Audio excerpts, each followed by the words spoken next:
Saint Ignatius Malankara Jacobite Syrian കത്തീഡ്രലിന്റെ വികാരിത്വ ശുശ്രൂഷയിലായിരിക്കുന്ന ബഹുമാനപ്പെട്ട ബേസിലച്ചൻ, മാർട്ടിനച്ചൻ, ഇടവക അംഗങ്ങളായ ബഹുമാനപ്പെട്ട രഞ്ജനച്ചൻ, സാക്കച്ചൻ, എബിനച്ചൻ, ശേഷം ആ ഇടവകയിലെ എൻ്റെ എത്രയും സ്നേഹമുള്ളവരെ, യേശു ക്രിസ്തുവിൻ്റെ ധന്യമായ നാമത്തിൽ എല്ലാവർക്കും എൻ്റെ സ്നേഹവന്ദനം. നാം ആയിരിക്കുന്നത് 2025 വർഷത്തെ കാത്തിരിപ്പിൻ്റെ നാളുകളിലാണ്. ഈ ദിനങ്ങളിൽ കത്തീഡ്രൽ കുടുംബം ഒന്നാകെ ധ്യാനിച്ചു കൊണ്ടിരിക്കുന്നത് പരിശുദ്ധാത്മാവിൻ്റെ ഫലങ്ങളെ കുറിച്ചാണ്. യോഹന്നാന്റെ സുവിശേഷം 15-ാം അധ്യായം 8-ാം വാക്യത്തിൽ നാം ഇങ്ങനെ വായിക്കുന്നു: നിങ്ങൾ വളരെ ഫലം കായ്ക്കുന്നതിനാൽ എൻ്റെ പിതാവ് മഹത്വപ്പെടുന്നു, അങ്ങനെ നിങ്ങൾ എൻ്റെ ശിഷ്യന്മാർ ആകും. ഇവിടെ യേശു തമ്പുരാൻ പറയുന്നത് ക്രിസ്തീയ ജീവിതം ഫലപൂരിതമാകണം, നിഷ്ഫലമാകുവാൻ അനുവദനീയമല്ല എന്നാണ്. എന്ത് ഫലമാണ് ദൈവം നമ്മിൽ നിന്ന് ആഗ്രഹിക്കുന്നത്? അതിനുള്ള ഉത്തരമാണ് പരിശുദ്ധനായ പൗലോസ്ലീഹ ഗലാത്യർക്ക് എഴുതിയ ലേഖനം 5-ാം അധ്യായം 22-23 വാക്യങ്ങളിലൂടെ നൽകുന്നത്. ഈ വാക്യങ്ങളെ ആധാരമാക്കി കഴിഞ്ഞ ദിവസങ്ങളിൽ സ്നേഹം, സന്തോഷം, സമാധാനം, ദീർഘക്ഷമ, ദയ, പരോപകാരം എന്നീ വിഷയങ്ങളെ സംബന്ധിച്ച് നമ്മൾ ധ്യാനിച്ചു കൊണ്ടിരിക്കുകയാകുന്നുവല്ലോ. ഇന്ന് നാം ധ്യാനിക്കുന്നത് വിശ്വസ്തത അഥവാ ഫെയ്ത്ത്ഫുൾനെസ്സിനെ സംബന്ധിച്ചാണ്. ഒരു വ്യക്തിയുടെ പേഴ്സണാലിറ്റിയിൽ അടങ്ങിയിരിക്കേണ്ട ഒരു പ്രധാനപ്പെട്ട കാര്യമാണ് വിശ്വസ്തത എന്ന് പറയുന്നത്. ദൈവമക്കൾ, ക്രിസ്തുവിൻ്റെ അനുയായികൾ വിശ്വസ്തരായിരിക്കണം എന്നുള്ളത് വളരെ പ്രധാനപ്പെട്ടതായ ഒരു കാര്യമാണ്. വേദപുസ്തകം നാം പരിശോധിക്കുമ്പോൾ തങ്ങളെ ഏൽപ്പിച്ചിട്ടുള്ള ജോലികൾ വിശ്വസ്തയോടെ ചെയ്ത അനേകം വ്യക്തികളെ കുറിച്ച് പറയുന്നുണ്ട്. എബ്രായ ലേഖനം 3-ാം അധ്യായം 2-ാം വാക്യത്തിൽ മോശ ദൈവഭവനത്തിലൊക്കെയും വിശ്വസ്തനായിരുന്നു നമ്മൾ വായിക്കുന്നുണ്ട്. Moses also was faithful in all his house എന്ന് പറയുന്നു. താലന്തുകളുടെ ഉപമയിൽ താലന്ത് വർദ്ധിപ്പിച്ചവരെ വിശ്വസ്തദാസൻ എന്നാണ് കർത്താവ് വിളിക്കുന്നത്. ഫെയ്ത്ത്ഫുൾനെസ്സിന്റെ, വിശ്വസ്തതയുടെ 5 സ്വഭാവങ്ങളെ കുറിച്ച് നമുക്ക് അല്പമായി ചിന്തിക്കാം. വിശ്വസ്തതയുടെ ഒരു സ്വഭാവമാണ് ലോയൽറ്റി അഥവാ കൂറ് അല്ലെങ്കിൽ വിധേയത്വം എന്ന് പറയുന്നത്. സത്യസന്ധമായി വിശ്വസ്തത പാലിക്കുന്നവർക്ക് ഒരിക്കലും വീണുപോകാത്ത കൂറ് അല്ലെങ്കിൽ വിധേയത്വം ഉണ്ടാകും എന്നുള്ളതാണ് സൂചിപ്പിക്കുന്നത്. ഉദാഹരണമായി ചിന്തിക്കുമ്പോൾ വിവാഹിതരായി പരസ്പരം വിശ്വസ്തതയിൽ ഉള്ളവർക്ക് പ്രത്യേകമായി ലോയൽറ്റി ഉണ്ടാകുമെന്ന് നമുക്ക് മനസ്സിലാക്കുവാനായിട്ട് സാധിക്കും. അവരെത്ര ദൂരം മാറിയാലും, അവരിൽ ഒരാൾ ഇല്ലാതായാലും ഈ ഒരു ലോയൽറ്റി കാത്തു സൂക്ഷിക്കുന്നവരായിരിക്കും വിശ്വസ്തതയുള്ളവർ എന്ന് മനസ്സിലാക്കണം. വിശ്വസ്തതയുടെ മറ്റൊരു സ്വഭാവമാണ് ട്രസ്റ്റ് വർത്തിനെസ് എന്ന് പറയുന്നത്. പരിപൂർണമായി ആശ്രയം വയ്ക്കുവാൻ കഴിയുക, പറയുന്നതും പ്രവർത്തിക്കുന്നതും ഒന്നായിരിക്കും എന്നുള്ളതാണ് ഈ ട്രസ്റ്റ് വർത്തിനെസ്സിൽ നമുക്ക് പ്രത്യേകമായിട്ട് കാണുവാനായിട്ട് സാധിക്കുന്നത്. വിശ്വസ്തതയുടെ മറ്റൊരു സ്വഭാവമാണ് സ്റ്റെഡ്ഫാസ്റ്റ് ലവ് അല്ലെങ്കിൽ ഉറച്ച സ്നേഹം എന്ന് പറയുന്നത്. ഉറച്ച സ്നേഹമുള്ളവർക്ക് വിശ്വസ്തത പാലിക്കുവാനായിട്ട് കഴിയുകയുള്ളൂ.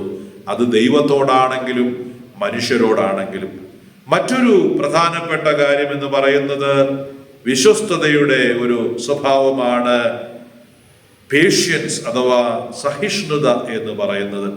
വിശ്വസ്തനായ മനുഷ്യൻ എപ്പോഴും സഹിഷ്ണുത കാണിക്കുവാനായിട്ട് അവർക്ക് കഴിയുമെന്നുള്ളതാണ്. ഏറ്റവും അവസാനമായിട്ട് വിശ്വസ്തതയുടെ സ്വഭാവം എന്ന് പറയുന്നത് കമ്മിറ്റ്മെന്റ് അഥവാ പ്രതിബദ്ധത എന്നുള്ളതാണ്.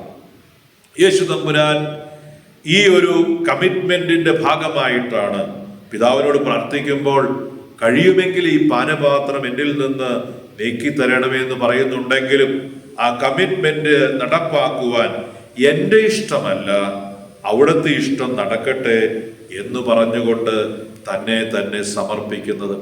ദൈവം എപ്പോഴും വിശ്വസ്തത പാലിച്ചിരുന്നു എന്ന് നമുക്ക് കാണുവാനായിട്ട് സാധിക്കും. God was faithful. ദൈവം അബ്രഹാമിനോടും ഇസഹാക്കിനോടും യാക്കോബിനോടും വിശ്വസ്തത കാട്ടി എന്ന് വേദപുസ്തകത്തിൽ നമുക്ക് കാണുവാനായിട്ട് സാധിക്കും. ഒരു മനുഷ്യന് എത്രമാത്രം വിശ്വസ്തത പാലിക്കുവാൻ കഴിയും എന്നുള്ളതിൻ്റെ ഉദാഹരണമാണ് യേശു ക്രിസ്തു. പ്രിയമുള്ളവരെ, വിശ്വസ്തത കാത്തു സൂക്ഷിച്ചാൽ നമുക്ക് ഒത്തിരിയേറെ ബെനഫിറ്റുകൾ ഉണ്ടാകും. അതിലൊന്ന്, താലന്തുകളുടെ ഉപമയിൽ കർത്താവ് പറയുന്നത് പോലെ നമ്മൾ അല്പത്തിൽ വിശ്വസ്തത പാലിച്ചാൽ നമ്മെ ദൈവം അധിക കാര്യങ്ങൾക്ക് അധികാരിയാക്കി തീർക്കും എന്നുള്ളതാണ്.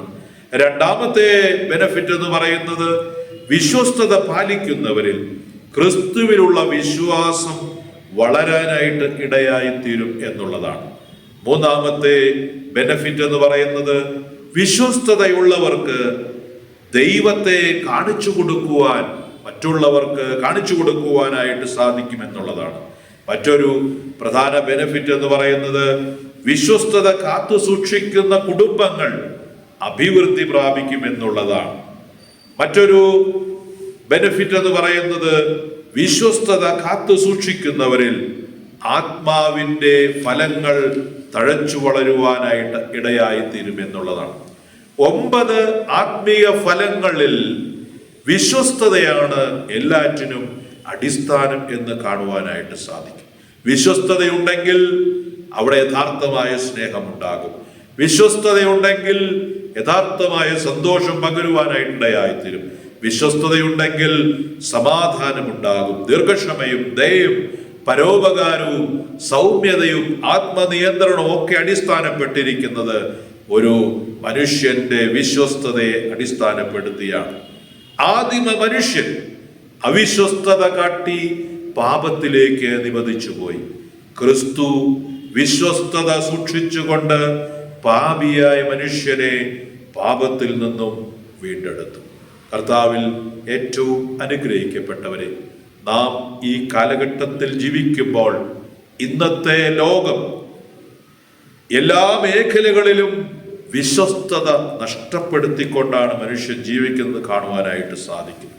മതപരമായ കാര്യങ്ങളിലും രാഷ്ട്രീയ കാര്യങ്ങളിലും എവിടെ നോക്കിയാലും അവിശ്വസ്തത നമുക്ക് വളരെയധികം ഉയർന്നു നിൽക്കുന്നതായി കാണുവാൻ സാധിക്കും. ചതിയും വഞ്ചനയും അസത്യവും കാപട്യവും ജീവിത ശൈലിയായി ഈ ലോകത്തിൽ ഈ കാലഘട്ടത്തിൽ മാറിയിരിക്കുന്നു എന്നുള്ളതാണ്. എല്ലായിടത്തും മായം ചേർക്കൽ വ്യാപകമായിരിക്കുന്നു. പ്രശ്ന സങ്കീർണമായ ഈ ലോകത്തിൽ നമ്മിൽ പകരപ്പെട്ടിരിക്കുന്ന പരിശുദ്ധാത്മാവിനെ നാം പ്രശോഭിപ്പിക്കേണ്ടിയിരിക്കുന്നു. അതിലൂടെ വിശ്വസ്തത അല്ലെങ്കിൽ ഫെയ്ത്ത്ഫുൾനെസ് എന്ന ആത്മഫലത്തെ നാം നമ്മിൽ ശോഭിപ്പിക്കേണ്ടിയിരിക്കുന്നു. ക്രിസ്തുവിനാൽ വിശ്വസ്തതയുള്ള ദാസി, മകനെ മകളെ എന്ന വിളി കേൾപ്പിക്കുവാൻ നമുക്ക് ഇടവരണം. അതിന് ദൈവത്തിന്റെ ആത്മാവ് നമ്മെ സഹായിക്കട്ടെ. ദൈവം നമ്മെ ഏവരെയും അനുഗ്രഹിക്കട്ടെ എന്ന് പ്രാർത്ഥിച്ചുകൊണ്ട് ഈ അവസരത്തിനായി ഇതിൻ്റെ ചുമതലപ്പെട്ടവരോട് നന്ദി പറഞ്ഞുകൊണ്ട് പ്രാർത്ഥനയിൽ നമുക്ക് പരസ്പരം ഓർക്കാം എന്ന് ഉള്ളതായ ആ ഒരു ബോധ്യത്തോടുകൂടെ എൻ്റെ വാക്കുകളെ ഉപസംഹരിക്കുന്നു. ദൈവ തിരുനാമം മഹത്വപ്പെടുമാറാകട്ടെ. ആമേൻ.